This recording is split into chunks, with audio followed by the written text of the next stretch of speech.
Hello friends, welcome to our channel Sunita with Sunita, जहां आप सुन रहे हैं शरत चंद्र उपाध्याय की लोकप्रिय कहानियों पर आधारित हमारी सीरीज शरत चंद्र की कहानियां।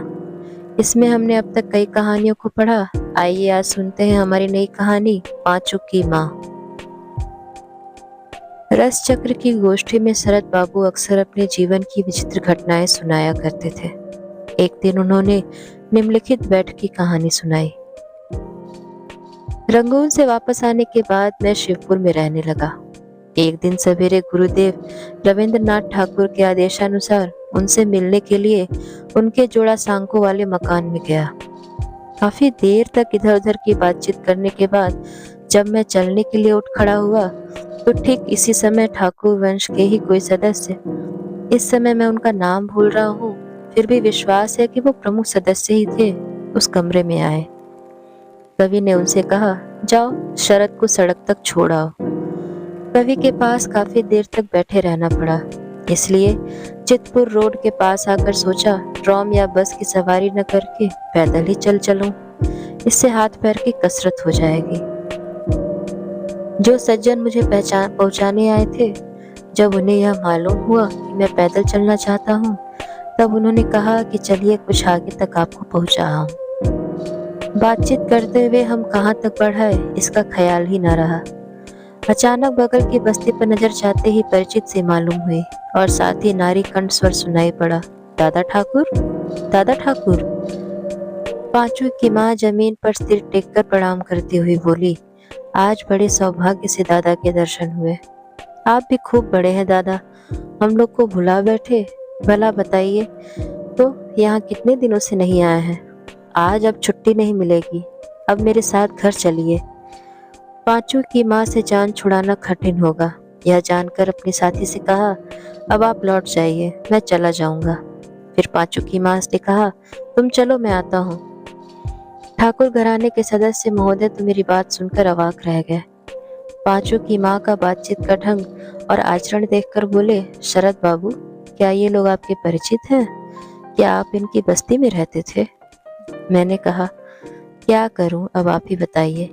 इन लोगों से मेल मिलाप रखे बिना काम ही नहीं चलता। इन्हीं लोगों को लेकर तो मेरा कारोबार चलता है। खैर, फिर किसी दिन सुनाऊंगा। अब आप जाइए। आज जब पकड़ लिया गया हूँ तो यहाँ खाए बिना छुट्टी न मिलेगी। क्या आप इनके यहाँ भोजन करेंगे? आज यह कोई नई बात नहीं है भाई साहब।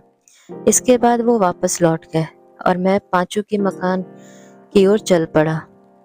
बस्ती के भीतर प्रवेश करते ही सब परिचित बालक बालिकाओं ने दादा ठाकुर आए हैं, दादा ठाकुर आए हैं कहते हुए घेर लिया। सभी एक साथ एक स्वर में शिकायत करने लगे कि क्यों मैं 1 साल से यहाँ नहीं आ रहा हूँ। इन लोगों का यहाँ आना जाना क्यों बंद कर रखा है? इन लोगों को क्यों भुला दिया? आदि आदि। पांचों की माँ के यहाँ जाकर देखा कि एक 7 वर्ष का बालक विद्यासागर महाशय की पहली पोथी सामने रखकर मुंह फुलाए बैठा है। पांचों की आकृति का रंग रूप देखकर दया आ गई। उसकी माँ को बुलाकर कहा, पांचों की माँ, तुम्हारा लड़का क्यों मुंह फुलाया है? शायद पढ़ने को कहा है। पांचों की माँ ने कहा, देखो ना बड़े दादा, कब से कह रही हूँ कि कल जो कुछ स्कूल में पढ़ाया गया है उसे याद कर ले। कम से कम स्कूल जाकर उसे अच्छी तरह सुना तो सकेगा, लेकिन कल मुहा कुछ सुनना ही नहीं चाहता। यहाँ खजाना थोड़े ही गड़ा है कि मास्टर साहब घर पे रखकर पढ़ाऊं। मैंने कहा, अच्छा अच्छा, पहले तुम मेरे लिए एक चिलम तमाकू भरकर लाओ, तब तक मैं तुम्हारे लड़के को पढ़ाता हूँ। कहने के पश्चात मैं पांचों को पढ़ाने लगा।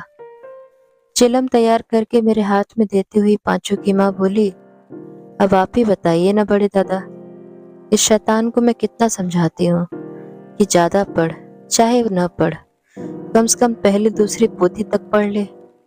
आपकी चर्चा करती हूँ, कई बार समझाया कि हमारे दादा किताब लिखते हैं और तू मुझला भले कुछ न लिखे, पर पहली दूसरी पोथी पढ़कर दादा ठाकुर की तरह पोथी लिखकर अपना पेट भर सकता है। लेकिन यह मुझला पढ़ना ही नहीं चाहता। आजकल जिद पकड़ लिया है, अब स्कूल नहीं जाएगा। अब आप ही समझाइए ताकि आपकी बात मान ले और कुछ समझे।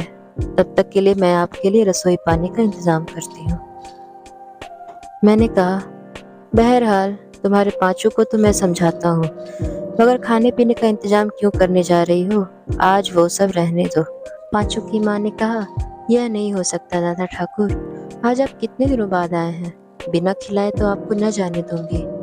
उस दिन की दोपहर को पांचों की माँ के यहाँ भोजन पर्व समाप्त करना पड़ा। इसके बाद बस्ती के तमाम लोगों से मिलने जुलने में ही शाम हो गई। आज की कहानी में बस इतना ही। तब तक मिलते हैं अगले दिन अगली नई कहानी पे। तब तक के लिए नमस्कार।